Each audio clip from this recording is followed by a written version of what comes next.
ಯಶ್ಚಿಂತ್ಯತೆ ಪ್ರಯತಪಾಣಿಭಿರಧ್ವರಾಘ್ನೌ ತ್ರಯ್ಯಾ ನಿರುಕ್ತವಿಧಿನಾ ಸ್ವಹವಿರ್ಗೃಹೀತ್ವಾ ಅಧ್ಯಾತ್ಮಯೋಗ ಉತ ಯೋಗಿಭಿರಾತ್ಮಮಾಯ ಜಿಜ್ಞಾಸುಭಿಃ ಪರಮಭಾಗವತೈಃ ಪರಿಷ್ಟಃ. श्रीमद्भागवते महामुनिकृते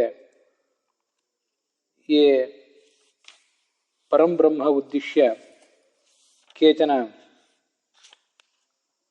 अर्थपूर्णाः श्लोकाः वर्तन्ते तानेव श्लोकान् ब्रह्मोपदेशप्रकरणे संजग्राह अवधूतशिरोमणिः विष्णुतीर्थाचार्यः स्वस्मिन् भागवतसारोद्धारख्ये ग्रन्थे. तत्र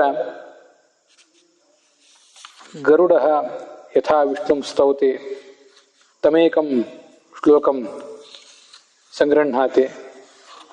अपरे च केचन श्लोकाः शिवेन विष्णुं प्रति समुद्रमथने काले उक्तः श्लोकः. मार्कण्डेयमुनिः यथा नरनारायणौ ऋषि ननाम तादृशः श्लोकः. इत्येते अनेके श्लोकाः भगवतः विविधानि रूपाणि नैकाः क्रियाश्च उद्दिश्य श्रूयन्ते. ताः अस्मिन् ब्रह्मोपदेशप्रकरणे निर्दिष्टतया संग्राह्यन्ते. तत्र अयं ಏಕಪಂಚಾಶೋತ್ತರ ಶತತಮಃ 151ನೇ ಶ್ಲೋಕ. ಬ್ರಹ್ಮೋಪದೇಶ ಪ್ರಕರಣ ಅಂತ ಇದು ಪ್ರಕರಣ. ಅದರಲ್ಲಿ ಭಗವಂತನನ್ನು ಕುರಿತು ಬೇರೆ ಬೇರೆಯವರು ಹೇಳಿದಂಥ ಕೆಲವು ಶ್ಲೋಕಗಳನ್ನು, ತುಂಬ ವಿಶಿಷ್ಟವಾದಂಥ ಶ್ಲೋಕಗಳು ಬ್ರಹ್ಮೋಪದೇಶ ಪ್ರಕರಣ ಅಂತಲೇ ಕರೀತಾರೆ. ಒಂದು ಕಡೆ ಮಾರ್ಕಂಡೇಯ ಋಷಿಗಳು ಹೇಳಿದ್ದು, ಒಂದು ಕಡೆ ನಾರದರು ಹೇಳಿದ್ದು, ಮತ್ತೊಂದು ಕಡೆ ಗರುಡ ಹೇಳಿದ ಶ್ಲೋಕ, ಹೀಗೆ ನಾನಾ ಥರದ ಶ್ಲೋಕಗಳು. ಮಹಾಭಾರತಕ್ಕೂ ಭಾಗವತಕ್ಕೂ ಇರೋ ವ್ಯತ್ಯಾಸ ಏನಂದ್ರೆ, ತುಂಬಾ ಅದ್ಭುತವಾದಂಥ ಕೆಲವು ಶ್ಲೋಕಗಳು ಭಗವಂತನನ್ನ ಯಾವ ಅವಸ್ಥೆಯಲ್ಲಿರುವವರು ಕೂಡ ಕೆಲವು ಬಾರಿ ದ್ವೈತಿಗಳು ಅಂತ ಅನ್ಸ್ಕೊಂಡವರು, ಅದ್ವೈತಿಗಳು ಅಂತ ಅನ್ಸ್ಕೊಂಡವರು ಕೂಡ ಯಾವುದೇ ಸಂಕೋಚವಿಲ್ಲದೆ ಹೇಳ್ಬೋದಾದಂಥ ಶ್ಲೋಕ ಭಾಗವತ ಇರೋದೇ ಹಾಗಿದೆ. ನಮ್ಮ ಮನೋಭಾವ ಹೇಗಿರ್ತದೋ ಅದಕ್ಕೆ ಅದು ಪುಷ್ಟಿ ಕೊಡುವಂತಿರ್ತದೆ. ಅದ್ವೈತಕ್ಕೂ ಕೂಡ ಪೋಷಕ ಆಗುವಂಥ ಅನೇಕ ಶ್ಲೋಕಗಳಲ್ಲಿ ಕಾಣ್ತವೆ. ನಾವು ಅದೆಲ್ಲವನ್ನೂ ಕೂಡ ಸರಿಯಾಗಿ ಸಾರ ಸಂಗ್ರಹ ಮಾಡಿ ಮಥನ ಮಾಡಿ ತಿಳ್ಕೊಳ್ಬೇಕಾಗ್ತದೆ. ಅನೇಕ ಕಡೆ ಒಂದೊಂದು ಶ್ಲೋಕ ಹೀಗೆ ಕಾಣಿಸ್ತದೆ. ತೀರಾ ಅವೈದಿಕರಾದವರು ಕೂಡ ಯಾವುದೇ ಹಿಂಜರಿಕೆ ಇಲ್ಲದೇನೆ ಅಲ್ಲಿರುವ ವಿಷಯವನ್ನು ತಿಳಿದುಕೊಂಡು ಪರಮಾತ್ಮನಿಗೆ ನಮಸ್ಕಾರ ಸಲ್ಲಿಸಲಿಕ್ಕೆ ಉಪಯೋಗ ಆಗುವಂಥ ಶ್ಲೋಕ. ಅಂಥ ಪದಗಳ ಜೋಡಣೆ ಅಲ್ಲಿದೆ, ವಿಶಿಷ್ಟವಾದಂಥ ಪದಗಳವೆಲ್ಲ. ಹಿಂದೆ ನಾವು ಗೋಮಂತ ಪರ್ವತದಲ್ಲಿ ಗರುಡ ಕೃಷ್ಣನನ್ನು ಸ್ತೋತ್ರ ಮಾಡಿದ್ದನ್ನ ನೋಡಿದ್ದೇವೆ. ಅವನೇ ಸೃಷ್ಟಿಯ ಆದಿಯಲ್ಲಿ ಬ್ರಹ್ಮನಾಗಿ ಜಗತ್ತನ್ನು ಸೃಷ್ಟಿಸ್ತಾನೆ, ನಾರಾಯಣನಾಗಿ ಪಾಲಿಸ್ತಾನೆ, ರುದ್ರನಲ್ಲಿ ಅಂತರ್ಗತನಾಗಿ ರುದ್ರನಾಮಕನಾಗಿ ಸಂಹಾರವನ್ನು ಮಾಡ್ತಾನೆ ಅಂತ ನೋಡಿದ್ದೀವಿ. ಇದು 151ನೇ ಶ್ಲೋಕ. ಒಂದೊಂದು ರೂಪದಿಂದ ಒಂದೊಂದು ಬಗೆಯ ಆರಾಧನೆಯನ್ನು ಸ್ವೀಕಾರ ಮಾಡ್ತಾನಂತ ಭಗವಂತ. ನಾನು ಯೋಗಿನ ಸ್ಥಾವತ್ ದ್ವಿವಿಧಾ, ಅದಕ್ಕೆ ಒಂದು ವಿಸ್ತೃತವಾದ ವ್ಯಾಖ್ಯಾನವನ್ನು ಬರೀತಾರೆ ಅವಧೂತ ವಿಷ್ಣು ತೀರ್ಥಾಚಾರ್ಯರು. ಯೋಗಿಗಳು ಬೇರೆ ಬೇರೆ ಥರದವರಿದ್ದಾರೆ, ಕರ್ಮಯೋಗಿಗಳು, ಜ್ಞಾನಯೋಗಿಗಳು ಅಂತ ಹೇಳಿ. ಇಲ್ಲಿ ಎರಡು ಅಂತ ಹೇಳಿದ್ದಾರೆ. ವಸ್ತುತಃ ಭಕ್ತಿ ಯೋಗಿಗಳು ಅಂತ ಇದ್ದಾರೆ. ಭಕ್ತಿ ಯೋಗಿಗಳು ದೇವತೆಗಳು, ಜ್ಞಾನಯೋಗಿಗಳು ಸನಕಾದಿಗಳು, ಕರ್ಮಯೋಗಿಗಳು ಅಂದ್ರೆ ನಾವು ಜೀವರು, ಈ ಥರ ಎಲ್ಲ ಇದ್ದಾರೆ. ಆ ಥರದ ಒಬ್ಬೊಬ್ರು ಒಂದೊಂದು ಥರ ಪೂಜೆ ಮಾಡ್ತಾರಲ್ಲ ಭಗವಂತನನ್ನ. ಲೋಕೇಸ್ಮಿನ್ ದ್ವಿವಿಧಾ ನಿಷ್ಠ ಪುರಾ ಪ್ರೋಕ್ತ ಮಯಾನಗ ಅಂತ ಭಗವದ್ಗೀತೆಯಲ್ಲಿ 2 ಥರದ ನಿಷ್ಠೆ ಹೇಳ್ತಾರೆ. ಆದರೆ ಭಾಗವತ ತಾತ್ಪರ್ಯಗಳಲ್ಲಿ ಅಂಗಾನುಸಾರ ಭಗವದ್ಗುಣಾನುಸಾರೇಣ ವೇದಾರ್ಥೋ ನೀಯತೆ ಹಿ ಭಕ್ತಿ ಯೋಗಾಸ್ತು ತೇ ಜ್ಞೇಯಾ ತಾದೃಶಾಹಿ ಸುರಾಮತ ಅಂತ. ಭಕ್ತಿಯೋಗಿಗಳು, ಜ್ಞಾನಯೋಗಿಗಳು ಮತ್ತು ಕರ್ಮಯೋಗಿಗಳು ಅಂತ 3 ಯೋಗಿಗಳನ್ನು ಹೇಳ್ತಾರೆ. ಇಲ್ಲಿ ವಸ್ತುತಃ ಭಕ್ತಿ ಅನ್ನೋದು ಎಲ್ರಿಗೂ ಬೇಕೇ ಬೇಕು, ಜ್ಞಾನವೂ ಎಲ್ರಿಗೂ ಬೇಕು, ಕರ್ಮವೂ ಎಲ್ರಿಗೂ ಬೇಕು. ಆದರೂ ಈ 3 ಶಬ್ದಗಳೇನಿವೆ ಇವು ಒಂದು ರೀತಿ ಪಾರಿಭಾಷಿಕ ಶಬ್ದಗಳು, ಟರ್ಮ್ಸ್ ಇವು. ಯಾಕೆಂದ್ರೆ ಈ ದೇವತೆಗಳನ್ನು ಭಕ್ತಿಯೋಗಿಗಳು ಅಂತ ಯಾಕೆ ಹೇಳ್ತಾರೆ ಅಂದ್ರೆ, ಭಗವದ್ಗುಣಾನುಸಾರೇಣ ವೇದಾರ್ಥೋ ನೀಯತೆ ಹಿ. ಅವರು ವೇದಗಳನ್ನು ಅಭ್ಯಾಸ ಮಾಡಿ ಆಮೇಲೆ ಭಗವಂತನ ಗುಣಗಳನ್ನು ಅಲ್ಲಿ ಕಾಣುವುದಲ್ಲ. ಭಗವಂತನ ಗುಣಗಳನ್ನ ಮನವರಿಕೆ ಮಾಡಿಕೊಳ್ಳುವಂಥ ಶಕ್ತಿ ಅವರಿಗೆ ಮೊದಲಿಂದಲೂ ಇದೆ, ಸಹಜವಾಗಿ ಇನ್ಬಿಲ್ಟ್ ಆಗಿದೆ ಅವರಿಗೆ. ಆ ಗುಣಗಳನ್ನ ಅವರು ವೇದದಲ್ಲಿ ಕಾಣ್ತಾರಷ್ಟೆ. ನಾವು ವೇದದಲ್ಲಿ ಗುಣಗಳನ್ನು ಕಾಣ್ತೀವಿ, ವೇದಗಳನ್ನು ಓದಿ ಅದರ ಅರ್ಥ ಏನು ಅಂತ ವಿಚಾರ ವಿಮರ್ಶೆ ಇತ್ಯಾದಿ ಮಾಡಿ ಆ ಭಗವಂತನ ಗುಣಗಳನ್ನ ಅಲ್ಲಿ ಕಾಣ್ತೇವೆ. ಭಗವಂತನ ಗುಣಗಳನ್ನು ಮೊದಲೇ ತಿಳಿದು ಆ ಗುಣಗಳನ್ನು ವೇದದಲ್ಲಿ ಅವ್ರು ಕಾಣ್ತಾರೆ. ವೇದದ ಅರ್ಥವನ್ನ ಗುಣಪರವಾಗಿ ವ್ಯಾಖ್ಯಾನ ಮಾಡ್ತಾರೆ. ವೇದಾರ್ಥೋ ನೀಯತೆ ಹಿ, ವೇದದ ಅರ್ಥವನ್ನು ಆ ಕಡೆ ತಗೊಂಡು ಹೋಗ್ತಾರೆ ಅಂತ ಇರೋದು. ಅಂಥವ್ರನ್ನ ಭಕ್ತಿಯೋಗಿಗಳು ಅಂತ ಅನ್ಬೇಕು. ತಾದೃಶಾಹಿ ಸುರಾಮತಾಹ, ಅದು ದೇವತೆಗಳನ್ನು ಭಕ್ತಿಯೋಗಿಗಳು ಅಂತ ಹೇಳೋದಂತ. ಅಂಗಾನುಸಾರಿ ವೇದಾರ್ಥಂ ಜ್ಞಾತ್ವಾ ತದನುಸಾರತಃ ವಿಜ್ಞಾತಾಯೇ ಗುಣಾ ವಿಷ್ಣೋ ಜ್ಞಾನಯೋಗಾಸ್ತುತೆ ಮತಾಹ ಅಂತ ಸನಕಾದಿ ಸನಂದನಾಥ್ ಮೊದಲಾದವ್ರು ಹೇಳಿದ್ದಾರಲ್ಲ, ಅವರನ್ನೆಲ್ಲ ಜ್ಞಾನಯೋಗಿಗಳು ಅಂತ ಹೇಳ್ತಾರೆ. ಯಾಕೆ ಜ್ಞಾನಯೋಗಿಗಳು ಅಂತ ಹೇಳ್ತಾರೆ ಅಂದ್ರೆ, ಅಂಗಾನುಸಾರಿಯಾದಂತಹ ವೇದಗಳನ್ನು ಅವ್ರು ಮೊದಲು ಅಭ್ಯಾಸ ಮಾಡ್ತಾರೆ. ಷಡಂಗ ಸಮೇತವಾದ ವೇದವನ್ನ, ಪುರಾಣಾದಿ ಸಮೇತವಾದ ವೇದವನ್ನ ಮೊದಲು ಅಭ್ಯಾಸ ಮಾಡಿ ತದನುಸಾರತಃ ವಿಜ್ಞಾತಃ ಗುಣಾ ವಿಷ್ಣೋ, ಆಮೇಲೆ ಗುಣಗಳನ್ನು ತಿಳ್ಕೊತಾರೆ. ಅಭ್ಯಾಸ ಮೊದಲು, ಗುಣಗಳನ್ನು ತಿಳ್ಕೊಳ್ಳೋದು ಆಮೇಲೆ. ಜ್ಞಾನಯೋಗಿಗಳಿಗೆ ಗುಣಗಳನ್ನೇ ತಿಳಿದದ್ದು ಮೊದಲು ತಮ್ಮ ಸ್ವರೂಪಕ್ಕೆ ಅನುಗುಣವಾಗಿ, ಆಮೇಲೆ ಗುಣಗಳನ್ನು ಭಗವಂತ ವೇದದಲ್ಲಿ ಕಾಣುವುದು ಎರಡನೇದು. ಇದು ಭಕ್ತಿಯೋಗಿಗಳಿಗೆ. ಹೀಗೆ ಅಂಗಾನುಸಾರಿ ವೇದಾರ್ಥಂ ಜ್ಞಾತ್ವ, 6 ವೇದಗಳ ಅಂಗಗಳೇನಿದೆ, ಅಂಗಗಳು ಮಹಾಭಾರತ ಮೊದಲಾದ ಪುರಾಣಗಳು, ಅದ್ರ ಮೂಲಕನೇ ವೇದದ ಅರ್ಥವನ್ನು ತಿಳ್ಕೋಬೇಕಲ್ಲ. ಇತಿಹಾಸ ಪುರಾಣಾಭ್ಯಾಮ್ ವೇದಂ ಸಮಪು ಬ್ರಹ್ಮೇತ್ ಅಂತ ಮಹಾಭಾರತನ ಹೇಳಿದೆ.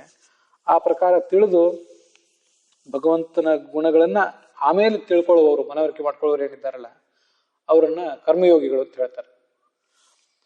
ಕರ್ಮಾಣಿ ಶಾಸ್ತ್ರತೋ ಜ್ಞಾತ್ವ ತತ್ಪ್ರಾಧಾನ್ಯಾನುಸಾರತಃ ವಿಜ್ಞಾತಾಯೇ ಗುಣಾ ವಿಷ್ಣು ಕರ್ಮಯೋಗಾಸ್ತು ತೇ ಮತಃ ಅಂತ ಕೊನೆಯದಾಗಿ ಕರ್ಮಯೋಗಿಗಳು ಅಂತ.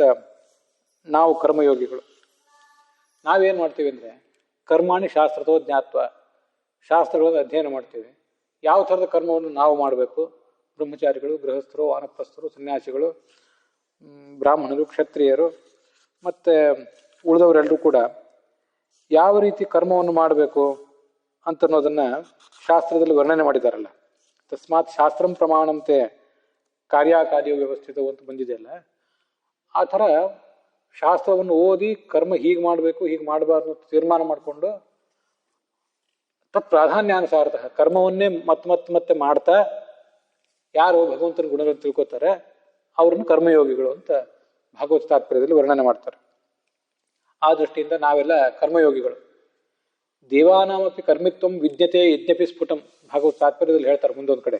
ಅದೆಲ್ಲ ಇಲ್ಲಿ ಬರೋ ಭಾಗವತ ಶ್ಲೋಕಕ್ಕೆ ಸಂಬಂಧಪಟ್ಟದ್ದಲ್ಲ. ಇದು ನಾವು ನೋಡ್ತಿರೋದು 11ನೇ ಸ್ಕಂದದ 6ನೇ ಅಧ್ಯಾಯದ 11ನೇ ಶ್ಲೋಕ ಇದು. ಆದರೆ ಭಾಗವತ ತಾತ್ಪರ್ಯದ ಶ್ಲೋಕಗಳು ನಾನು ಈಗೇನು ಹೇಳಿದೆ ಅವೆಲ್ಲ ಈ ಪ್ರಕರಣದಲ್ಲೇ ಬಂದದ್ದಲ್ಲ, ಬೇರೆ ಬೇರೆ ಕಡೆ ಬಂದದ್ದು ಪ್ರಸಂಗ ಬಂತು ಅಂತ ಹೇಳಿದೆ ಅಷ್ಟೆ.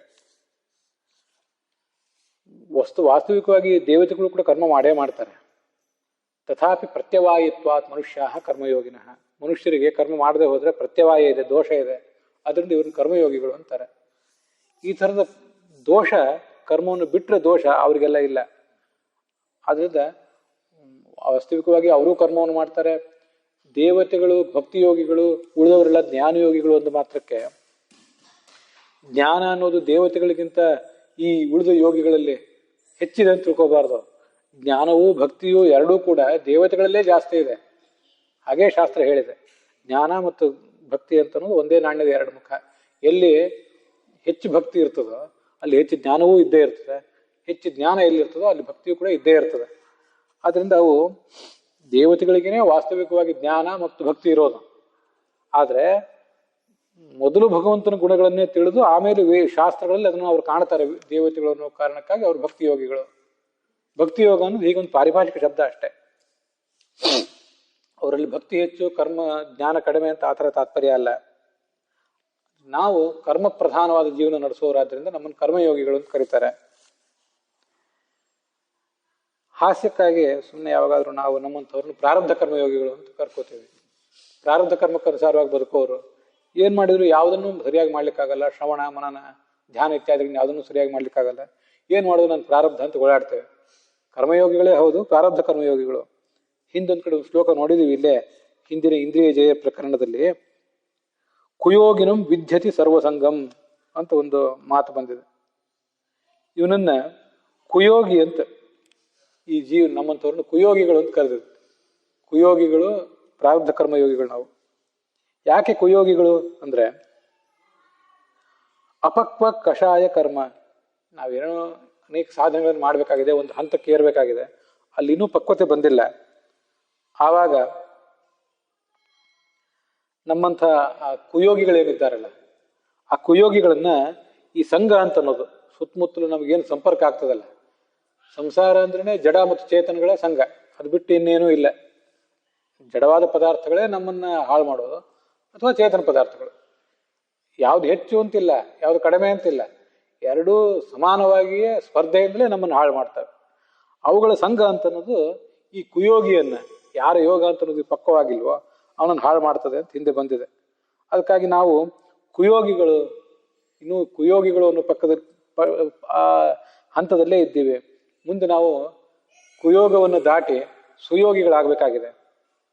ಅದಕ್ಕಾಗಿ ದತ್ತಸ್ತು ಅಯೋಗಾದಥ ಯೋಗನಾಥ ಅಂತ ನಾರಾಯಣ ವರ್ಮದಲ್ಲಿ ಬರುವಂತೆ, ಯೋಗೇಶ್ವರನಾದಂಥ ಎಲ್ಲ ಯೋಗಿಗಳಿಗೂ ಅಧಿಪತಿಯಾದಂಥ ದತ್ತರೂಪಿಯಾದ ಭಗವಂತನನ್ನ ನಮ್ಮ ದುರ್ಯೋಗವನ್ನ ಕುಯೋಗವನ್ನೆಲ್ಲ ಕಳೆದು ಸುಯೋಗವನ್ನ ಕೊಡುವಂತ ಕೇಳಬೇಕು. ಇಲ್ಲಿ ಯೋಗಿಗಳು ನಾನು ಯೋಗಿನ ಸ್ಥಾವತ್ತು ದ್ವಿವಿಧ ಅಂತಾನೆ ಬಂದಿದೆ ಇಲ್ಲೂ ನಾವೀಗ ನೋಡ್ತಿರೋ ಶ್ಲೋಕದಲ್ಲೂ. ಆದ್ರೆ ವಸ್ತುತಃ 3 ಯೋಗಿಗಳು, ಸ್ಥೂಲವಾಗಿ ಕರ್ಮಯೋಗಿಗಳು, ಜ್ಞಾನಯೋಗಿಗಳು ಅಂತ ಅದನ್ನ ವಿಷ್ಣು ತೀರ್ಥರು ಹೇಳಿದ್ದಾರೆ. ಅದನ್ನೇ ಸ್ಥೂಲವಾಗಿ ನಾವು ನೋಡಿದ್ವು ಅಷ್ಟೆ. ಈ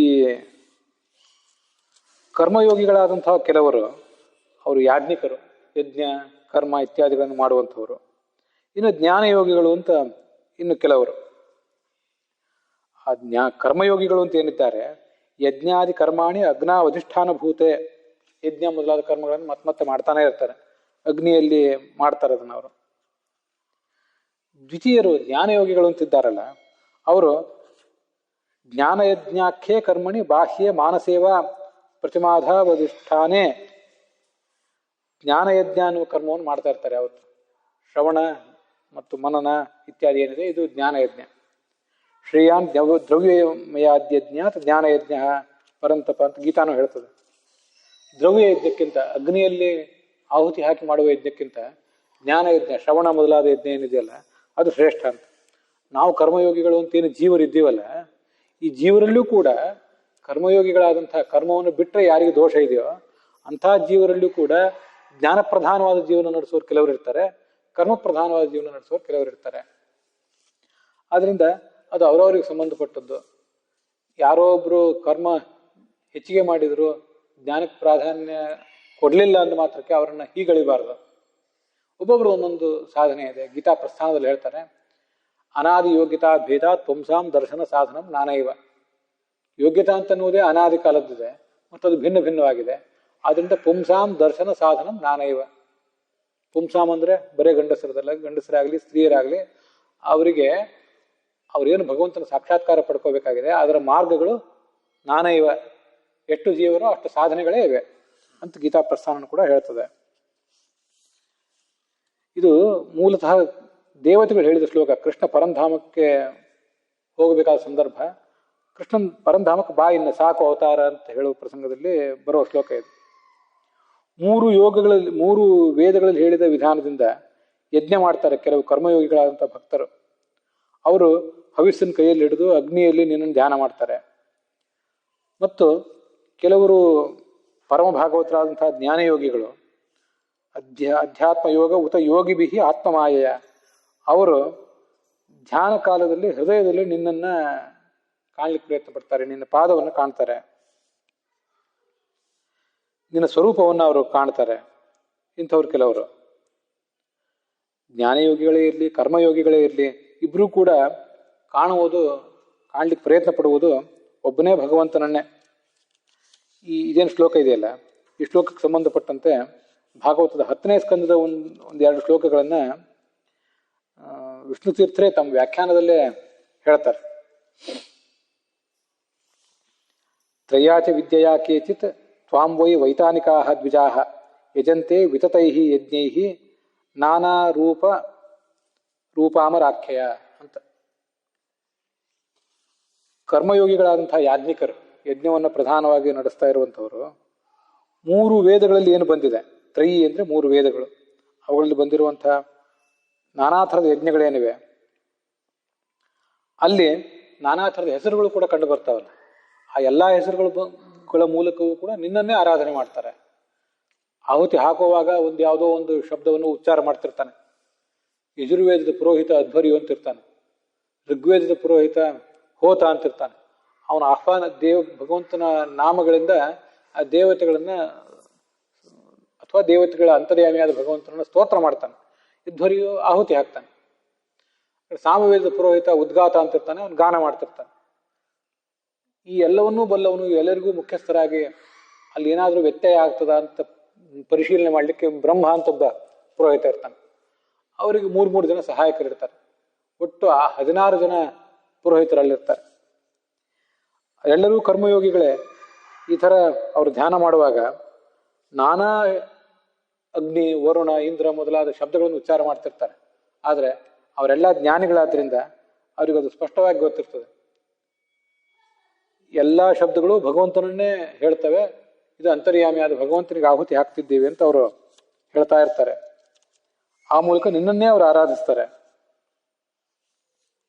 ನಾಮಾನಿ ಸರ್ವಾಣಿ ಯಮಾವಿಶಂತಿ ಅನ್ನೋದು ಅವರಿಗೆ ಸ್ಪಷ್ಟವಾಗಿ ಗೊತ್ತಿದೆ. ಇನ್ನು ಕೆಲವರು ಜ್ಞಾನಿಗಳಿದ್ದಾರೆ, ನಿವೃತ್ತ ಕರ್ಮ ನಿರತರವರು, ನಿವೃತ್ತ ಕರ್ಮದಲ್ಲೇ ಆಸಕ್ತರು. ಬಂಧಕವಾದ ಸಂಸಾರದಲ್ಲಿ ನಮ್ಮನ್ನು ಕಟ್ಟಿ ಹಾಕುವಂತಹ ಯಾವ ಕರ್ಮವೂ ಕೂಡ ಅವರಿಗೆ ಬೇಕಾಗಿಲ್ಲ.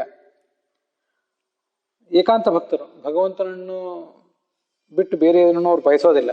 ಮೋಕ್ಷವೂ ಕೂಡ ಅವರಿಗೆ ಬೇಕಾಗಿಲ್ಲ. ಎಲ್ಲ ಥರದ ಕಾಮ್ಯಕರ್ಮಗಳನ್ನು ಬಿಟ್ಟಿರ್ತಾರೆ. ಅವರು ಈ ವೈದಿಕ ಲೌಕಿಕ ಕರ್ಮಗಳನ್ನು ಏನೇನು ಮಾಡ್ತಿರ್ತಾರೆ ಎಲ್ಲವನ್ನೂ ಭಗವಂತನಿಗೆ ಅರ್ಪಿಸ್ತಾರೆ. ಅರ್ಪಿಸಿ ನಿನ್ನನ್ನು ಆರಾಧನೆ ಮಾಡ್ತಾರೆ. ಚತ್ವಾರಿ ಶೃಂಗ ತ್ರಯೋಸ್ಯ ಪಾದ ದ್ವೇ ಶೀರ್ಷೆ ಸಪ್ತಹಸ್ತಾಸೋ ಅಸ್ಯ ತ್ರಿಧಾ ಬದ್ಧೋ ಋಷಭೋ ರೋರವೀತಿ ಮಹೋದೇವೋ ಮತ್ಯಾಂಗ್ ಆವಿವೇಶ ಅಂತ ಇದು ಋಗ್ವೇದದ ಮಂತ್ರ. ಈ ವೈಶ್ವದೇವದಲ್ಲೆಲ್ಲ, ಅಗ್ನಿ ಕಾರ್ಯದಲ್ಲಿ, ವೈಶ್ವದೇವದಲ್ಲಿ ಎಲ್ಲ ಕಡೆ ಅಗ್ನಿ ಕಾರ್ಯ ನಾವೇನೇನು ಮಾಡ್ತೀವಿ, ಅಗ್ನಿಯಲ್ಲಿ ಏನು ಆರಾಧನೆ ಮಾಡ್ತೀವಿ, ಎಲ್ಲ ಸಂದರ್ಭದಲ್ಲೂ ಮೊದಲು ಆ ಭಗವಂತನನ್ನ, ಅಗ್ನ್ಯಂತರ್ಗತನಾದ ಭಗವಂತನನ್ನು ಇದೇ ಮಂತ್ರದಿಂದ ಆರಾಧನೆ ಮಾಡೋದು. 4 ಕೊಂಬುಗಳು, 3 ಕಾಲು, 2 ತಲೆ, 7 ಕೈಗಳುಳ್ಳಂತಹ ಅಗ್ನಿದೇವ, ಅವನಲ್ಲಿ ಅಂತರ್ಯಾಮಿ ಆದಂತಹ ಭಗವಂತನನ್ನು ಅವರು ಚಿಂತನೆ ಮಾಡ್ತಾರೆ. ಈ ಮಂತ್ರವನ್ನು ಹೇಳಿ ಅವನನ್ನು ಆರಾಧಿಸ್ತಾರೆ. ಜ್ಞಾನ ಯಜ್ಞ ಮಾಡ್ತಿರ್ತಾರಲ್ಲ, ಜ್ಞಾನ ಯಜ್ಞವನ್ನು ಶ್ರವಣ ಮನನ ಇತ್ಯಾದಿಗಳನ್ನು ಮಾಡುವರು, ಅವರು ಕೂಡ ಬಾಹ್ಯ ಪ್ರತಿಭೆಯಲ್ಲಿ ಆರಾಧನೆ ಮಾಡೇ ಮಾಡ್ತಾರೆ. ಅದನ್ನೆಲ್ಲರೂ ಮಾಡಬೇಕು. ಅಥವಾ ಮಾನಸ ಪ್ರತಿಮೆಯನ್ನು ಮನಸ್ಸಿನಲ್ಲೇ ಮಾನಸ ಪೂಜಾ ಅಂತ ಮಾಡ್ತಿರ್ತಾರಲ್ಲ, ಆವಾಗ ಆ ಭಗವಂತನ ರೂಪವನ್ನು ಮನಸ್ಸಿನಲ್ಲಿ ಕಾಣ್ತಿರ್ತಾರೆ. ಬಾಹ್ಯ ಪ್ರತಿಮೆಯಲ್ಲಿ ಅವರು ಕೂಡ ಭಗವಂತನನ್ನ ಕಾಣಲೇಬೇಕು ಅಂತ ಭಾಗವತ ತಾತ್ಪರ್ಯದಲ್ಲಿ ಸ್ಪಷ್ಟವಾಗಿ ಹೇಳ್ತಾರೆ. ಅಗ್ನ್ಯೋರ್ಚಯೇ ದೇವಾರ್ಚಾಯಾಮ್ ಅನ್ಯಥಾ ದೋಷವಾನ್ ಭವೇತ್, ಜ್ಞಸ್ತು ಅರ್ಚಯನ್ ಸುಗುಣವಾನ್ ಅನ್ಯಥಾ ದೋಷವಾನ್ ನತು ಅಂತ. ಅಜ್ಞರಾದವರು, ಇನ್ನೂ ಯಾರಿಗೂ ಅಪರೋಕ್ಷ ಜ್ಞಾನ ಆಗಿಲ್ಲ, ಅವರೆಲ್ಲರೂ ಕೂಡ ಪ್ರತಿಮಾ ಪೂಜೆ ಮಾಡಲೇಬೇಕು. ಪ್ರತಿಮಾ ಪೂಜೆ ಅಂತ ಅನ್ನೋದು ಪ್ರತಿಯೊಬ್ಬರಿಗೂ ಕೂಡ ಕಡ್ಡಾಯ. ಮನೆಯಲ್ಲಿ ಯಾರು ಹಿರಿಯರು ಮಾಡ್ತಿದ್ದಾರೆ, ಕಿರಿಯರು ಅದು ಮಾಡಬೇಕಾಗಿಲ್ಲ ಅಂತಲ್ಲ. ವೈಶ್ವದೇವವನ್ನು ಹಿರಿಯರು ಮಾಡ್ತಿರ್ತಾರೆ. ಉಳಿದ ಕರ್ಮಗಳನ್ನು, ಪ್ರತಿಮಾ ಪೂಜೆಯನ್ನು ಪ್ರತಿಯೊಬ್ಬರು ಕೂಡ ಮಾಡಲೇಬೇಕು. ಅಜ್ಞ ಅರ್ಚಯೇತೇವ ಅರ್ಚಾಯಾಮ್, ಪ್ರತಿಮಾದಲ್ಲಿ ಪೂಜೆ ಮಾಡಲೇಬೇಕು. ಅನ್ಯಥಾ ದೋಷವಾನ್ ಭವೇತ್, ಬಿಟ್ಟರೆ ದೋಷ ಇದೆ ಅವನಿಗೆ. ಜ್ಞ ಅಪರೋಕ್ಷ ಜ್ಞಾನ ಹಂತದ ದಾಟಿದ ಮೇಲೆ ಮತ್ತೂ ಪ್ರತಿಮಾ ಪೂಜೆ ಮಾಡಿದರೆ ಸುಗುಣವಾನ್, ಅವನಿಗೆ ಲಾಭ ಇದೆ. ಮಾಡದೆ ಹೋದ್ರೆ ದೋಷ ಇಲ್ಲ. ಅಪರೋಕ್ಷ ಜ್ಞಾನಿ ಆದಮೇಲೆ ಪೀಠದಲ್ಲಿ ಯಾರೋ ಸ್ವಾಮಿಗಳಾದವರು ಮತ್ತೆ ಯಾರೋ ಜ್ಞಾನಿಗಳಾದವರು ಆ ಥರದ ಪೂಜಾ ಮಾಡ್ತಾರೆ ಅಂದರೆ, ಜನಸಾಮಾನ್ಯರಾದವರಿಗೆ ಆ ಪ್ರತಿಮಾ ಪೂಜಾದ ವಿಧಾನ ತಿಳಿಸ್ತಾರೆ. ಮನಸ್ಸಿನಲ್ಲಿ ಏಕಾಗ್ರತೆ ಬರಬೇಕು, ಅದಕ್ಕಾಗಿ ಅದನ್ನೆಲ್ಲ ಮಾಡಿಸ್ತಾರೆ. ಮಾಡದಿದ್ರೆ ಅವ್ರಿಗೆ ದೋಷ ಇಲ್ಲ. ಮಾಡಿದರೆ ಜನಸಾಮಾನ್ಯರಿಗೆ ಮಾರ್ಗದರ್ಶನ ಮಾಡಿದಂತೂ ಆಯಿತು, ತಮಗೆ ವಿಶೇಷ ಫಲ ಪಡ್ಕೊಂಡಂತನೂ ಆಯಿತು, ವಿಶೇಷ ಸುಖ ಇತ್ಯಾದಿಗಳನ್ನೇ ವಿಶೇಷ ಸಾಧನೆ. ಆದ್ದರಿಂದ ಪ್ರತಿಮಾ ಪೂಜಾ ಅಂತನ್ನೋದು ಈ ದೃಷ್ಟಿಯಿಂದ ಕಡ್ಡಾಯ. ಪ್ರತಿಮೆ ಪೂಜೆ ಅಂತನ್ನೋದು ವೇದಗಳ ಕಾಲದಲ್ಲಿ ಇರಲಿಲ್ಲ ಅಂತ ಕೆಲವರು ಬೇರೆ ಬೇರೆ ಯಾರ್ಯಾರೋ ನಮ್ಮವರು ಕೂಡ ಕೆಲವು ಬಾರಿ ಆ ಥರ ಮಾತಾಡೋದು ಅಸಂಗತ. ಇದು ಕಪಿಲ ಋಷಿ ಹೇಳಿದ ಮಾತು. ಕಪಿಲ ಬರೇ ಭಾಗವತದಲ್ಲಿ ಬಂದಿರೋದಲ್ಲ, ಕಪಿಲ ಋಷಿ ಕಪಿಲ ಸಂಹಿತ ಅನ್ನೋ ಮಾತಿನಲ್ಲಿ ತಿಳಿಸುವಂಥ ಮಾತಿದು, ಬಹಳ ಹಿಂದಿನ ಮಾತು. ಆದ್ರಿಂದ ಅದ್ಯಾವುದೋ ಇತ್ತೀಚೆಗೆ ದೇವಾಲಯಗಳ ಸಂಸ್ಕೃತಿ, ಪ್ರತಿಮೆಗಳ ಸಂಸ್ಕೃತಿ ಇತ್ತೀಚೆಗೆ ಬಂದದ್ದು ಅಂತ ಯಾರು ಕೂಡ ಆ ಥರದನ್ನ ಭಾವಿಸಬಾರ್ದು. ಅದೆಲ್ಲ ಬೇಕೇ ಬೇಕು ಅವನಿಗೆ. ಅದಕ್ಕೆ ಇದು ಬಾಹ್ಯ ಪ್ರತಿಮಾ ಅಂತ ಬಂತಲ್ಲ, ಅದಕ್ಕಾಗಿ ಆ ಮಾತನ್ನು ಹೇಳಿದೆ. ಇಲ್ಲಿ ಹೀಗಿದೆ ವಿಷ್ಣು ತೀರ್ಥರು ಹಾಗೆ ಹೇಳ್ತಾರೆ. ದ್ವಿತೀಯಸ್ತು ಜ್ಞಾನಯಜ್ಞಾಖ್ಯೆ ಕರ್ಮಣಿ ಬಾಹ್ಯೇ ಮಾನಸೇವಾ ಪ್ರತಿಮಾದಾವಧಿಷ್ಠಾನೆ. ಬಾಹ್ಯ ಪ್ರತಿಮಾ ಅಲ್ಲಿ ಭಗವಂತನನ್ನು ಕಾಣ್ತಾರೆ, ಅಥವಾ ಮನಸ್ಸಿನಿಂದ ಧ್ಯಾನ ಮಾಡುವಾಗ ಅಲ್ಲೊಂದು ಭಗವಂತನ ರೂಪವನ್ನ ತಮ್ಮ ಮನಸ್ಸಿನ ಪರದೆಯ ಮೇಲೆ ಕಾಣುವಂಥ ಪ್ರಯತ್ನ ಮಾಡ್ತಾರೆ. ಅಲ್ಲಿ ಈ ಭಗವಂತನನ್ನು ಹೀಗೆಲ್ಲ ಕಾಣ್ತಾರಂತೆ. ನಾನಾ ಥರದ ಶಬ್ದಗಳಿಂದ ಅವನನ್ನು ವರ್ಣನೆ ಮಾಡ್ತಾರೆ. ಚತುರ್ಭುಜಂ ರೋಚಮಾನಂ ವೈಜಯಂತ್ಯಾಚ ಮಾಲಯ ಚಾರು ಪ್ರಸನ್ನವದನಂ ಸ್ಫುರನ್ ಮಕರ ಕುಂಡಲಂ. 4 ಭುಜ ಇದೆ, ಪ್ರಕಾಶಮಾನನಾಗಿದ್ದಾನೆ, ವೈಜಯಂತಿ ಮಾಲೆ ಇತ್ಯಾದಿಗಳನ್ನು ಧರಿಸಿದ್ದಾನೆ. ಚತುರ್ಭುಜ ಅಂತ ಧ್ಯಾನ ಮಾಡಿದಾಗ ಅಲ್ಲಿ ಶಂಖ ಚಕ್ರ ಅಥವಾ ಚಕ್ರ ಶಂಖ ಹೀಗೆ ರೀತಿಯಾಗಿ ಬೇರೆ ಬೇರೆ ರೀತಿಯಾದ ಆಯುಧಗಳನ್ನು ಧರಿಸಿರ್ತಾನೆ ಅಂತ ಚಿಂತನೆ ಮಾಡಬಹುದು. ಚಾರು ಪ್ರಸನ್ನವದನಂ, ಸುಂದರವಾದಂಥ ಮುಖ ಅವನಿಗಿದೆ. ಸ್ಫುರನ್ ಮಕರ ಕುಂಡಲಂ, ಕಿವಿಯಲ್ಲಿ ಇತ್ಯಾದಿಗಳಲ್ಲಿ ಬೇರೆ ಬೇರೆ ಥರದ್ದು, ಕಿವಿಯ ತುದಿಗೊಂದು, ಕುಂಡಲ ಒಂದು, ಇದನ್ನೆಲ್ಲ ಧರಿಸಿದ್ದಾನೆ. ಗಾಯತ್ರಿಯಲ್ಲಿ ಏನೇನು ಬಂದಿದೆ ಆ ಥರದ್ದು ನಾನಾ ಥರದ ರೂಪಗಳನ್ನೆಲ್ಲ ಇದಕ್ಕಾಗಿ ವರ್ಣನೆ ಮಾಡಿದ್ದಾರೆ. ಬ್ರಹ್ಮಸೂತ್ರ ಭಾಷ್ಯದಲ್ಲಿಯೂ ಕೂಡ ಅಗ್ನೌ ಕ್ರಿಯಾವತಾಂ ವಿಷ್ಣು ಯೋಗಿನಾಂ ಹೃದಯೇ ಹರಿಹೇ ಪ್ರತಿಮಾಸು ಅಪ್ರಬುದ್ಧಾನಾಂ ಅಂತ ಹೀಗೆ ವರ್ಣನೆ ಮಾಡಿದ್ದಾರೆ. ಅಗ್ನೌ ಕ್ರಿಯಾವತಾಂ, ಕ್ರಿಯಾವಂತರು ಅಂದರೆ ಕರ್ಮಯೋಗಿಗಳು, ಅವರು ಅಗ್ನಿಯಲ್ಲಿ ಆರಾಧನೆ ಮಾಡ್ತಾರೆ ಭಗವಂತನನ್ನ. ಯೋಗಿಗಳು ಹೃದಯದಲ್ಲಿ ಆರಾಧನೆ ಮಾಡ್ತಾರೆ. ಅಪರೋಕ್ಷ ಜ್ಞಾನ ಆಗಿಬಿಟ್ಟಿರ್ತದೆ ಕೆಲವರಿಗೆ, ಅವರು ಹೃದಯದಲ್ಲಿ ಆರಾಧನೆ ಮಾಡ್ತಾರೆ. ಪ್ರತಿಮಾಸು ಅಪ್ರಬುದ್ಧಾನಾಂ, ವಾಸ್ತವಿಕವಾಗಿ ಪ್ರತಿಮಾ ಪೂಜೆ ಮಾಡುವವರು ಏನಿದ್ದಾರೆ ಅವರು ಅಪ್ರಬುದ್ಧರೇ, ಅಪ್ರೌಢರೇ, ಇನ್ನೂ ಮೇಲಿನ ಹಂತಕ್ಕೆ ಅವ್ರಿಗೆ ಏರ್ಲಿಕ್ಕೆ ಸಾಧ್ಯ ಆಗಿಲ್ಲ. ಹಾಗೆ ಅಂತ ಹೇಳಿ ಪ್ರತಿಮಾ ಪೂಜಾವನ್ನು ತಿರಸ್ಕಾರ ಮಾಡುವಂತಿಲ್ಲ. ಮಾಡದೆ ಹೋದ್ರೂ ದೋಷ ಇದೆ ಅಂತ ಕಪಿಲ ಸಂಹಿತಾದ ಮಾತನ್ನು ಕೂಡ ಈಗ ನೋಡಿದ್ದೀವಿ. ಹೀಗೆ ಅವರೆಲ್ಲರೂ ಕೂಡ ಅದನ್ನು ಮಾಡಿಯೇ ಮಾಡ್ತಾರೆ. ಏಕೇತು ಅಖಿಲ ಕರ್ಮಾಣಿ ಸನ್ಯಸ್ಯ ಉಪಶಮಂ ಗತಾಃ ಜ್ಞಾನಿನೋ ಜ್ಞಾನಯಜ್ಞೇನ ಯಜಂತಿ ಜ್ಞಾನ ವಿಗ್ರಹಂ. ಭಗವಂತನ ಸ್ವರೂಪನೇ ಜ್ಞಾನಾನಂದವಾದಮಯವಾದ ಸ್ವರೂಪ. ಅಂಥ ಸ್ವರೂಪವುಳ್ಳಂತಹ ಭಗವಂತನನ್ನ ಜ್ಞಾನಯಜ್ಞದ ಮೂಲಕ ಆರಾಧನೆ ಮಾಡ್ತಾರೆ. ಎಲ್ಲದಕ್ಕಿಂತಲೂ ಹೆಚ್ಚು ಮತ್ತಷ್ಟು ಶ್ರವಣ ನಾವು ಮಾಡೋದು, ಅಥವಾ ಇನ್ನೊಬ್ಬರಿಂದ ಆ ಶ್ರವಣ ಮಾಡಿಸ್ಕೊಳ್ಳೋದು, ನಾವು ಅಧ್ಯಯನ ಮಾಡೋದು, ಅಥವಾ ಇನ್ನೊಬ್ಬರಿಂದ ಪ್ರವಚನವನ್ನು ಕೇಳೋದು, ಮತ್ತೊಬ್ಬರಿಗೆ ಪಾಠ ಪ್ರವಚನ ರೂಪದಲ್ಲಿ ಭಗವಂತನ ಸ್ವರೂಪವನ್ನು ತಿಳಿಸೋದು. ಮತ್ತೆ ನಮಗೆ ಉಚಿತವಾದ ಮಂತ್ರಗಳಿಂದ ಸ್ತ್ರೀಯರು ಪುರುಷರು, ಆಯಾ ಆಶ್ರಮದವರು, ಆಯಾ ವರ್ಣದವರು, ಅವರಿಗೆ ಉಚಿತವಾದ ಮಂತ್ರಗಳಿಂದ ಧ್ಯಾನ ಮಾಡ್ತಾ ಭಗವಂತನನ್ನು ಮನಸ್ಸಿನ ಪರದೆಯಲ್ಲಿ ಕಾಣೋದು, ಇದು ಮುಖ್ಯ ಎಲ್ರಿಗೂ ಕೂಡ. ಹೀಗೆ ಇವರೆಲ್ಲ ಮಾಡ್ತಾನೆ ಇರ್ತಾರೆ. ಜಿಜ್ಞಾಸುಭಿ ಪರಮ ಭಾಗವತೈ ಪರಿಷ್ಟ. ಮುಂದೆ 152ನೇ ಶ್ಲೋಕದಲ್ಲಿ ದಕ್ಷ ಪ್ರಜಾಪತಿ ಮಾಡಿದ ಹಂಸಗುಹ್ಯ ಸ್ತೋತ್ರದ ಒಂದು ಶ್ಲೋಕ ಇದೆ. ಪರಮಾತ್ಮ ಒಬ್ಬೊಬ್ಬರಿಗೆ ಒಂದೊಂದು ರೀತಿ ಮೋಹ ಹುಟ್ಟಿಸ್ತಾನೆ. ಪರಮಾತ್ಮನ ಒಂದೊಂದು ರೂಪವನ್ನು ನೋಡಿದಾಗ ಒಬ್ಬೊಬ್ಬರಿಗೂ ಏನೇನೋ ಭಾವನೆ ಆಗ್ತದೆ. ಎಲ್ರಿಗೂ ಅದು ಸರಿಯಾಗಿಯೇ ತಿಳಿತದಂತಿಲ್ಲ. ಆ ಶ್ಲೋಕ ಇದು. ಯಚ್ಛಕ್ತಯೋ ವದತಾಂ ವಾದಿನಾಂ ವೈ ವಿವಾದ ಸಂವಾದ ಭವಂತಿ ಕುರ್ವಂತಿ ತೇಷಾಂ ಮುಹುರಾತ್ಮಮೋಹಂ ತಸ್ಮೈ ನಮೋ ನಂತ ಗುಣಾಯ ಭೂಮ್ನೆ.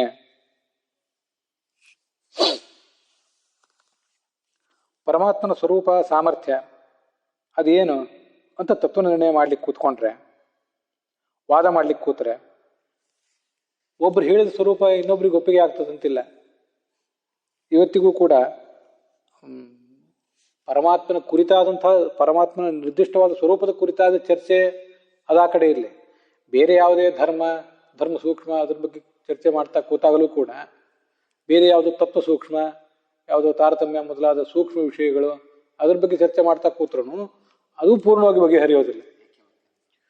ಮತ್ತೆ ಪರಮಾತ್ಮನ ಸ್ವರೂಪದ ಬಗ್ಗೆನೇ ನಿರ್ದಿಷ್ಟವಾಗಿ ಅವನು ಹೇಗೆ, ಏನು, ಯಾಕೆ ಅಂತ ವಿಚಾರ ಮಾಡ್ಲಿಕ್ಕೆ ಕೂತ್ಕೊಂಡ್ರೆ ಅದು ಕೆಲವರಿಗೆ ಪರಸ್ಪರರಿಗೆ ಸಮ್ಮತಿ ಬಂದಿತ್ತು, ಒಬ್ಬಿಬ್ಬರಿಗೆ. ಇನ್ನೊಬ್ಬರಿಗೆ ಇವರಿಬ್ರು ಹೇಳಿದ್ದು ಮತ್ತೊಬ್ಬರಿಗೆ ಸಮ್ಮತಿ ಬರೋದಿಲ್ಲ. ಒಂದೊಂದು ಬಗೆಯ ಅಜ್ಞಾನ ಮಿಥ್ಯಾಜ್ಞಾನವನ್ನ ಭಗವಂತನೇ ಉಂಟು ಮಾಡ್ತಾನೆ. ಇದೆಲ್ಲ ಭಗವಂತನ ಇಚ್ಛೆಯಿಂದಲೇ ಆಗಿರೋದು. ಪೂರ್ಣವಾಗಿ ಅವರನ್ನು ತಿಳ್ಕೊಳ್ಳಿಕ್ಕಾಗೋದಿಲ್ಲ. ಅವನ ಗುಣಗಳು ಪ್ರತಿಯೊಂದೂ ಅನಂತ. ಆದ್ರಿಂದ ಭಗವಂತನನ್ನ ನಿರ್ಗುಣ ಅಂತ ಹೇಳುವವ್ರ ಕಥೆ ಆ ಕಡೆ ಇಲ್ಲೇ, ಅವ್ರನ್ನ ಬಿಟ್ಟೇ ಬಿಡೋಣ. ಭಗವಂತನನ್ನ ಸಗುಣ ಸಾಕಾರ ಅಂತ ಹೇಳಿದ ಮೇಲೆ ಕೂಡ ಭಗವಂತ ಕರುಣಾಮಯ ಅಂದ್ರೆ ಅರ್ಥ ಏನು, ಕರುಣೆ ಅಂದ್ರೆ ಅರ್ಥ ಏನು? ಅವನು ನಮ್ಮನ್ನು ಈ ಸಂದರ್ಭದಲ್ಲಿ, ಈ ಒಂದು ನಿರ್ದಿಷ್ಟ ಸಂದರ್ಭದಲ್ಲಿ ನಮ್ಮನ್ನ ಯಾರೋ ವ್ಯಕ್ತಿಯನ್ನ ಅವನು ಕಾಪಾಡಬೇಕಾಗಿತ್ತು, ಕಾಪಾಡಲಿಲ್ಲ. ಯಾಕೆ ಹಾಗಾದ್ರೆ ಅವನು ಕಾಪಾಡಲಿಲ್ಲ ಅಂದ್ರೆ ಕರುಣಾಮಯಿಂದ ಏನರ್ಥ ಅಂತ ಮತ್ತೆ ಮನುಷ್ಯ ಚರ್ಚೆನೂ ಮಾಡ್ತಾನೆ. ಚರ್ಚೆ ಮಾಡ್ಲಿಕ್ಕಾಗದೆ ಹೋದ್ರೆ ಮನಸ್ಸಿನಲ್ಲಿ ಆಲೋಚನೆ ಆದರೂ ಮಾಡ್ತಾನೆ. ಹೀಗೆ ಮನುಷ್ಯನ ಮನಸ್ಸಿನಲ್ಲಿ ಅವೆಲ್ಲ ಕಾಣಿಸ್ತಾನೆ ಇರ್ತವೆ. ಗುಣ ಅಂದ್ರೆ ಏನು, ಜಗತ್ತನ್ನು ಸೃಷ್ಟಿ ಮಾಡೋದು ಹೇಗೆ, ಮತ್ತು ಆ ಗುಣಗಳು ಅನಂತ ಅಂದ್ರೆ ಏನು, ಆ ಅನಂತ ಗುಣಗಳಿಗೆ ಇರುವ ವಿಶೇಷ ಅಂದ್ರೆ ಏನು ಅಂತ ಹೀಗೆಲ್ಲ ಪ್ರತಿಯೊಂದನ್ನು ಅವರು ಆಲೋಚನೆ ಮಾಡ್ತಾನೆ ಇರ್ತಾರೆ. ಆ ಗುಣಗಳನ್ನು ತಿಳ್ಕೊಳ್ಳಿಕ್ ಆಗೋದಿಲ್ಲ ಅವರಿಗೆ. ಗುಣಗಳನ್ನ ಭಗವಂತ ಸಗುಣ ಅಂತ ಒಪ್ಪಿದವರಿಗೂ ಇದು ತೀರ್ಮಾನ ಆಗೋದಿಲ್ಲ, ಒಪ್ಪದೇ ಇದ್ದವರಿಗಂತೂ ಆಗೋದೇ ಇಲ್ಲ, ಮತ್ತು ಗೊಂದಲನೆ ಉಳಿತದೆ. ಅಂಥ ಪೂರ್ಣ ಶಕ್ತನಾದ ಭಗವಂತನಿಗೆ ನಮಸ್ಕಾರ ಅಂತಾರೆ. ಇದೊಂದು ಶ್ಲೋಕ ನಾನು ಹೇಳಿದ್ದು. ಎಲ್ಲಿಯೂ ವೇದ ಅಂತ ಶಬ್ದ ಇಲ್ಲ, ವಿಷ್ಣು ಅಂತ ಶಬ್ದ ಇಲ್ಲ, ಶಿವ ಅಂತ ಶಬ್ದ ಇಲ್ಲ. ವೈದಿಕ ಮತದವರು ಅವೈದಿಕ ಮತದವರು ಪ್ರತಿಯೊಬ್ಬರು ಕೂಡ ಈ ಶ್ಲೋಕ ನೋಡಿದರೆ ಎಲ್ರಿಗೂ ಸಮ್ಮತ ಅನಿಸಬಹುದಾದ ಶ್ಲೋಕ ಭಾಗವತದಲ್ಲಿ ಬಂದಿದ್ದಾದ್ರಿಂದ ನಮ್ಗೆ ಅದು ಬೇಡ ಅಂತ ಯಾರು ತಿರಸ್ಕಾರ ಮಾಡಿದರೆ ಅದು ಅವ್ರಿಗೆ ಬಿಟ್ಟದ್ದು. ಯಾಕಂದ್ರೆ ನಮ್ಮಲ್ಲಿಯೂ ಕೂಡ ವೈದಿಕರೇ ಅಂತ ಇದ್ದಾರೆ. ಅವ್ರು ಪುರಾಣದ ಒಡವೆನೇ ಬೇಡ, ಮಹಾಭಾರತ ಭಾಗವತ ಇತ್ಯಾದಿ ಪುರಾಣಗಳಿಗೆ ಏನೂ ಬೆಲೆ ಕೊಡದೇ ಇದ್ದವರು ವೇದಗಳಿಗೆ ಮಾತ್ರ ಬೆಲೆ ಕೊಡುವಂಥವ್ರು ಇದ್ದಾರೆ. ಅಂಥವರಿಗೆ ಆದ್ರೂ ಭಾಗವತದಲ್ಲಿ ಬಂದಿದ್ದಾದ್ರಿಂದ ಆ ಶ್ಲೋಕ ಬೇಡ ಅಂತ ಬಿಟ್ಟರೆ ಅದು ವಿಷಯ ಬೇರೆ. ಅದು ಬಿಟ್ಟರೆ ಇಡೀ ಒಂದು ಶ್ಲೋಕವನ್ನಾಗಿ ನೋಡಿದರೆ ಆ ಶ್ಲೋಕ ಎಲ್ಲರೂ ಮೆಚ್ಚಬಹುದಾದಂಥ, ಮೇಲಿನ ಮೇಲೆ ಮೆಲಕ್ ಹಾಕಬಹುದಾದ ಒಂದು ಶ್ಲೋಕ. ಹೌದು, ಅವರು ವೈದಿಕರೇ ಇರಲಿ ಅವೈದಿಕರೇ ಇರಲಿ ಪರಸ್ಪರ ಚರ್ಚೆ ಮಾಡ್ತಾ ಕೂತ್ಕೊಂಡ್ರೆ ಆ ಭಗವಂತನ ಗುಣ ಸ್ವರೂಪ ಅದ್ರ ಬಗ್ಗೆ ನಿರ್ಧಾರ ಅವರಿಗೂ ಆಗೋದಿಲ್ಲ, ಅವರವರಲ್ಲೇ ಪರಸ್ಪರನೂ ಆಗೋದಿಲ್ಲ. ಪೂರ್ಣ ಮನವರಿಕೆ ಆಗುವಂಥ ಒಂದು ಸ್ವರೂಪನೇ ಅಲ್ಲ ಅದು. ಅಲೌಕಿಕೋಪಿ ಜ್ಞಾನಾದಿ ತಚ್ಛಬ್ದೇನ ಇವ ಭಣ್ಯತೆ ಜ್ಞಾಪನಾರ್ಥಾಯ ಲೋಕಸ್ಯ ಯಥಾ ರಾಜೇವ ದೇವರಾಟ ಅಂತ ಬ್ರಹ್ಮಸೂತ್ರ ಭಾಷ್ಯದಲ್ಲಿ ಬರುವಂಥ ಒಂದು ಮಾತು. ಭಗವಂತನಲ್ಲಿ ಜ್ಞಾನ ಇದೆ, ಆನಂದ ಇದೆ, ಆಮೇಲೆ ಅವನಲ್ಲಿ ಕರುಣೆ ಇದೆ, ಪರಾಕ್ರಮ ಇದೆ. ವಾಸ್ತವಿಕವಾಗಿ ಅದು ಏನದ ಜ್ಞಾನ ಅಂದ್ರೆ ಏನು, ಆನಂದ ಅಂದ್ರೆ ಏನು, ಅವನಿಗೆ ಯಾವುದರಿಂದ ಆನಂದ ಬಂತು? ಆ ಭಗವಂತನಿಗೆ ಎಂದು ಬೇಸರ ಆಗೋದಿಲ್ಲೇನು? ನಾವೇ ಮುಕ್ತಿಗೆ ಹೋದಾಗ ನಮಗೆ ಬೇಸರ ಆಗೋದಿಲ್ಲೇನು ಅಂತ ಹೀಗೆಲ್ಲ ಅನೇಕ ಥರದ ಜಿಜ್ಞಾಸೆಗಳು ನಾವು ಬರ್ತಿರ್ತವೆ. ಮತ್ತು ಭಗವಂತ ಯಾವ ಕಾರ್ಯವನ್ನು ಹೊಸದಾಗಿ ಮಾಡಬೇಕಾಗಿಲ್ಲ, ಮಾಡಿ ಅದರಿಂದ ಅವನೇನು ಸಾಧನೆ ಮಾಡಬೇಕಾಗಿಲ್ಲ. ಹಾಗಾದ್ರೆ ಜ್ಞಾನ ಅಂದ್ರೇನು, ಆನಂದ ಅಂದ್ರೇನು, ಕರುಣೆ ಅಂದ್ರೇನು? ಎಲ್ಲ ಅಲೌಕಿಕ. ಹಾಗಾದ್ರೆ ಅದನ್ನ ಅಲೌಕಿಕ ಅಂದಮೇಲೆ ಯಾವ ಶಬ್ದದಿಂದ ಕರಿಬೇಕು ಅಂದ್ರೆ ಕರಿಲಿಕ್ಕೆ ಬೇರೆ ಶಬ್ದ ಏನಿದೆ? ಜ್ಞಾನ ಅಂತಲೇ ಕರಿಬೇಕು, ಆನಂದ ಅಂತಲೇ ಕರಿಬೇಕು, ಕರುಣೆ ಅಂತಲೇ ಕರಿಬೇಕು, ಬೇರೆ ಮಾರ್ಗವೂ ಇಲ್ಲ. ವಾಸ್ತವಿಕವಾಗಿ ನೀವು ಈ ಯಾವ ಶಬ್ದದಿಂದ ಅವನನ್ನು ಕರೆದ್ರೂ, ಅವನು ಕರುಣಾಶಾಲಿ ಅಂತ ಕರೆದ್ರೂ ಅವನ ಗುಣವನ್ನು ಪೂರ್ಣವಾಗಿ ಕವರ್ ಮಾಡಿದಂತ ಆಗೋದಿಲ್ಲ. ಜ್ಞಾಪನಾರ್ಥಾಯ ಲೋಕಸ್ಯ ಯಥಾ ರಾಜೇವ ದೇವರಾಟ್. ಇಂದ್ರ ಅಂತ ಒಬ್ಬ ಸಣ್ಣ ಹುಡುಗನಿಗೆ ಕಥೆ ಹೇಳಲಿಕ್ಕೆ ಶುರು ಮಾಡಿದರೆ ಕೇಳ್ತಾನೆ, ಇಂದ್ರ ಅಂದ್ರೆ ಹೇಗಿರ್ತಾನೆ ಅಂತ ಕೇಳ್ತಾನೆ. ಸ್ವರ್ಗ ಅಂದ್ರೆ ಹೇಗಿರ್ತದೆ ಅಂತ ಕೇಳ್ತಾನೆ ಅವನು. ಇಂದ್ರ ಅಂದ್ರೆ ನಮ್ಮಲ್ಲಿ ರಾಜರನ್ನು ನೋಡಿದೆಯಲ್ಲ, ಆಗಿನ ಕಾಲದ ಕಥೆ ಅದು. ಈಗಿನ ಕಾಲದವರಿಗೆ ಇಂದ್ರ ಅಂದ್ರೆ ನಮ್ಮಲ್ಲಿ ರಾಷ್ಟ್ರಪತಿ ಇರ್ತಾನಲ್ಲ, ಪ್ರಧಾನಮಂತ್ರಿ ಇರ್ತಾನಲ್ಲ, ಆ ಥರ ಅವನು ಒಬ್ಬ ಇಂದ್ರ ಅಂತ ಇರ್ತಾನೆ ಅಂತ ಕಥೆ ಹೇಳ್ಬೇಕಾಗ್ತದೆ. ಸ್ವರ್ಗ ಅಂದ್ರೆ ಹೇಗಿರ್ತದೆ ಅಂದ್ರೆ ನಿಮ್ಮೂರಲ್ಲಿ ಒಂದು ಉದ್ಯಾನವನ ಉಪವನ ನೋಡಿದೆಯಲ್ಲ, ಅದೇ ಥರ ಅದಕ್ಕಿಂತ ಇನ್ನೂ ಚೆನ್ನಾಗಿರ್ತದೆ ಅಂತ ಹೇಳ್ಬೇಕಷ್ಟೆ. ಹಾಗೆ ಭಗವಂತನನ್ನ ಕರುಣಾಶಾಲಿ ಅಂತ ಹೇಳಿದ್ರು, ಯಾವ ಶಬ್ದ ಪ್ರಯೋಗ ಮಾಡಿದ್ರು ಪೂರ್ಣವಾಗಿ ಕವರ್ ಮಾಡಿದಂತ ಆಗೋದಿಲ್ಲ. ಆದ್ರೆ ಕವರ್ ಮಾಡ್ಲಿಕ್ಕೆ ಆಗೋದಿಲ್ಲ ಅಂತ ಹೇಳಿ, ಹಾಗಾದ್ರೆ ನನಗೆ ಕವರ್ ಮಾಡ್ಲಿಕ್ಕೆ ಆಗೋದಿಲ್ಲ ನಾನು ಹೇಳೋದಿಲ್ಲ ಅಂತ ಹೇಳಿದ್ರೆ, ಹೇಳದೇ ಇದ್ರೆ ಬೇರೆ ಮಾರ್ಗನೂ ಇಲ್ಲ. ಸ್ವರೂಪ ಇರೋದೇನೆ ಹಾಗೇ ಇದೆ. ಈ ಜಗತ್ತಿಗೆ ಕಾರಣವಾದ ವಸ್ತುವನ್ನ ಕೆಲವು ಕಡೆ ಶಕ್ತಿ ಅಂತ ಹೇಳ್ತಾರೆ, ಕೆಲವು ಕಡೆ ಶೂನ್ಯ ಅಂತ, ಅಸತ್ ಅಂತ ಹೇಳಿದ್ದಾರೆ. ಅಸತ್ ಜೀವ ಪ್ರಧಾನಾದಿ ಶಬ್ದ ಬ್ರಹ್ಮೈವ ನಾಪರಂ ವದಂತಿ ಕಾರಣತ್ವೇನ ಅಂತ ಬ್ರಹ್ಮ ಸೂತ್ರ ಅಣುಭಾಷ್ಯದಲ್ಲಿ ಕೂಡ ಅದನ್ನ ಹೇಳ್ತಾರೆ.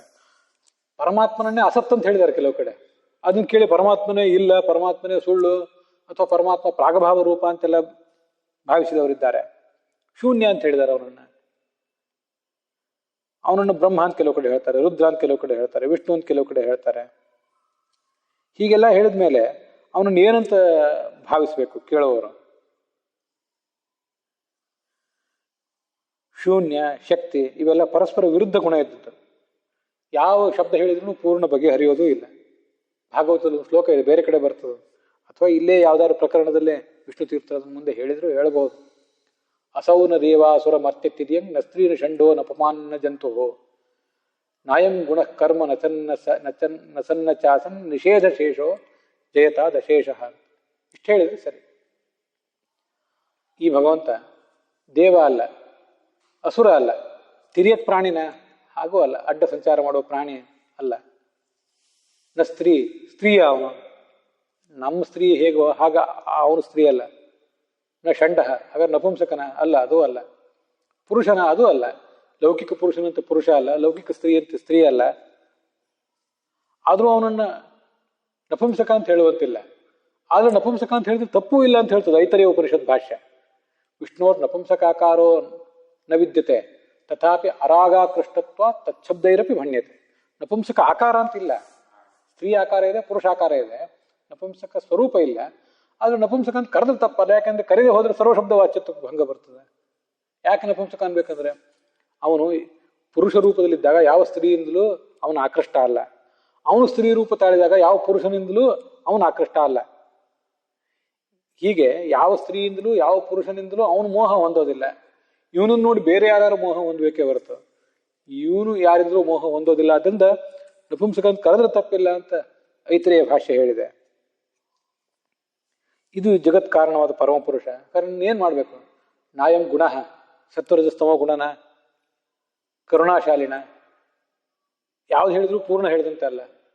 ನಾಯಂ ಗುಣ ಕರ್ಮ ನ ಸತ್ ನ ಅಸತ್.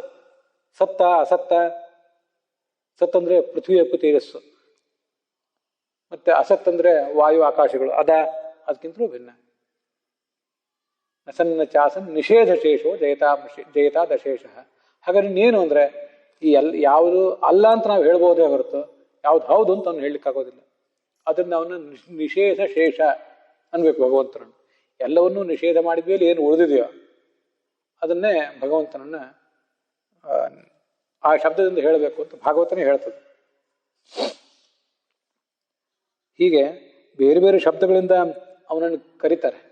ಯಾರು ಭಗವದ್ ಭಕ್ತರಿದ್ದಾರೆ, ವಾಸ್ತವಿಕವಾಗಿ ಭಕ್ತರಿದ್ದಾರೆ, ಅವರು ಬೇರೆ ಯಾವುದೇ ಶಬ್ದಗಳಿಂದ ಹೀಗೆ ಕರೆದ್ರು, ವಾದ ಮಾಡಿದ್ರು, ಭಗವಂತ ಸ್ತ್ರೀಯೇ ಅಂತ ಕೆಲವರು ಹೇಳ್ತಾರೆ, ಭಗವಂತ ಪುರುಷನೇ ಅಂತ ಕೆಲವರು ಹೇಳ್ತಾರೆ. ಸ್ತ್ರೀಯೂ ಹೌದು ಪುರುಷನೂ ಹೌದು ಅಂತ ಯಾರು ಹೇಳ್ತಾರೆ ಅವರು ನಿಜವಾಗಿ ಬಲ್ಲಿದರು ಅಂತ ಐತರೇಯ. ನೈನಂ ವಾಚ ಸ್ತ್ರೀಯಂ ಬ್ರುವನ್ ನೈನಂ ಅಸ್ತ್ರೀ ಪುಮಾನ್ ಬ್ರುವನ್ ಪುಮಾಂಸಂ ನ ಬ್ರುವನ್ ನೈನಂ ವದನ್ ವದತಿ ಕಶ್ಚನ.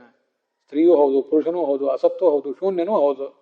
ಆಯಾ ಶಬ್ದಗಳಿಗೆ ಅರ್ಥ ಮಾಡಲಿಕ್ಕೆ ಗೊತ್ತಿರಬೇಕಷ್ಟೆ. ಹೀಗೆ ಸಾಧಕ ಯಾಕೆ ಭಗವಂತನ ತಿಳ್ಕೊಳ್ಳಿಕ್ಕೆ ಆಗೋದಿಲ್ಲ ಅಂದ್ರೆ, ಹಿಂದೊಂದು ಶ್ಲೋಕದಲ್ಲಿ ಬಂದಿದೆ, 142ನೇ ಶ್ಲೋಕದಲ್ಲಿ, ನಮ್ಮ ಮನಸ್ಸು ಅನೇಕ ಗೊಂದಲಗಳಿಗೊಳಗಾಗಿದೆ. ದುರಿತ ದುಷ್ಟಂ, ಅಸಾಧು, ಹೊಲಸೆದ್ದು ಹೋಗಿದೆ. ತೀವ್ರಂ, ಹೋಗ್ತಿರೋದು ವೇಗವಾಗಿ ಹೊರಗಡೆನೆ. ಕಾಮಾತುರಂ, ಹರ್ಷ ಶೋಕ ಭಯೇಷಣಾರ್ಥಂ, ಒಂದ್ ಕಡೆ ಸಂತೋಷ ಒಂದು ಕ್ಷಣದಲ್ಲಿ, ಮತ್ತೊಂದು ಕ್ಷಣದಲ್ಲಿ ದುಃಖ, ಮತ್ತೊಂದು ಕಡೆ ಭಯ. ಎಲ್ಲ ಇದು ಮನಸ್ಸಿನ ಸಮಸ್ಯೆಗಳಿವು. ನಮಗೀಗ ದೇಹ ಮತ್ತು ಮನಸ್ಸುಗಳ ಈ ಒತ್ತಡವನ್ನು ದಾಟಿ ಹೊರಗೆ ಹೋಗ್ಲಿಕ್ಕಾಗೋದಿಲ್ಲ. ಆದ್ರಿಂದ ಭಗವಂತನ ಬಗ್ಗೆ ಪ್ರವಚನ ಮಾಡಿದ್ರು, ಶ್ರವಣ ಮಾಡಿದ್ರು, ಧ್ಯಾನ ಮಾಡಿದ್ರು ಮನಸ್ಸಿನಿಂದಲೇ ಮಾಡಬೇಕು. ಮನಸ್ಸಿಗೆ ಇಷ್ಟೆಲ್ಲ ಸಮಸ್ಯೆ. ತಸ್ಮಿನ್ ಕಥಂ ತವ ಗತಿಂ ವಿಮೃಶಾಮಿ ದೀನಃ, ಇದು ಪ್ರಹ್ಲಾದ ನರಸಿಂಹದೇವರಿಗೆ ಹೇಳಿದ ಮಾತು. ನಿನ್ನ ಗತಿನೇ ನನಗೆ ಅರ್ಥ ಆಗ್ತಿಲ್ಲ ಅಂತ. ಯಾಕಂದ್ರೆ ನಾನು ದೀನನಾಗಿದ್ದೇನೆ, ಅದನ್ನ ಹೇಗೆ ವಿಮರ್ಶೆ ಮಾಡಲಿ? ವಿಮರ್ಶೆ ಮಾಡೋದಂದ್ರೆ ಶ್ರವಣ ಹೇಗೆ ಮಾಡಲಿ, ಪ್ರವಚನ ಹೇಗೆ ಮಾಡಲಿ, ಧ್ಯಾನ ಹೇಗೆ ಮಾಡಲಿ, ಅದ್ರ ಬಗ್ಗೆ ಏನಂತ ವಿಮರ್ಶೆ ಮಾಡಲಿ, ಅದ್ರ ಬಗ್ಗೆ ತೀರ್ಮಾನ ಏನಂತ ಕೊಡಲಿ, ನನಗದು ಗೊತ್ತಾಗ್ತಿಲ್ಲ ಅಂತ ಪ್ರಹ್ಲಾದ ತನ್ನ ದೈನ್ಯವನ್ನ ಭಗವಂತನ ಮುಂದೆ ಹೇಳ್ಕೋತಿದ್ದಾನೆ. ಅದು ಆ ಶ್ಲೋಕ ನನಗೆ ಮತ್ತೀಗ ನೆನಪಿಗೆ ಬಂತು. ತಸ್ಮೈ ನಮೋನಂತ ಗುಣಾಯ ಭೂಮ್ನೆ, ಅನಂತ ಮಹಿಮನಾದ ಭೂಮಾ ಯೋ ವೈ ಭೂಮಾ ತತ್ ಸುಖಂ ಅಂತ ಛಾಂದೋಗ್ಯ ಹೇಳ್ತದೆ. ಪೂರ್ಣನಾದ್ರಿಂದ ಅವನು ಸುಖ ಸ್ವರೂಪನಾದ್ರಿಂದ ಅವನನ್ನು ಪೂರ್ಣ ಅಂತ ಹೇಳ್ತಾರೆ. ಅಂತಹ ಭಗವಂತನಿಗೆ ನಮಸ್ಕಾರ ಅಂತ ಆ ಹಂಸಗುಹ್ಯ ಸ್ತೋತ್ರದಲ್ಲಿ ಬಂದಿದೆ. ಅಲ್ಲಿಗೆ 150 2ನೇ ಶ್ಲೋಕ ಭಾಗವತ್ ಸಾರೋದ್ಧಾರದ್ದು. ಅದರ ಶ್ರವಣದೊಂದಿಗೆ ಈ ಭಾಗ ಸಮಾಪ್ತ ಆಯಿತು.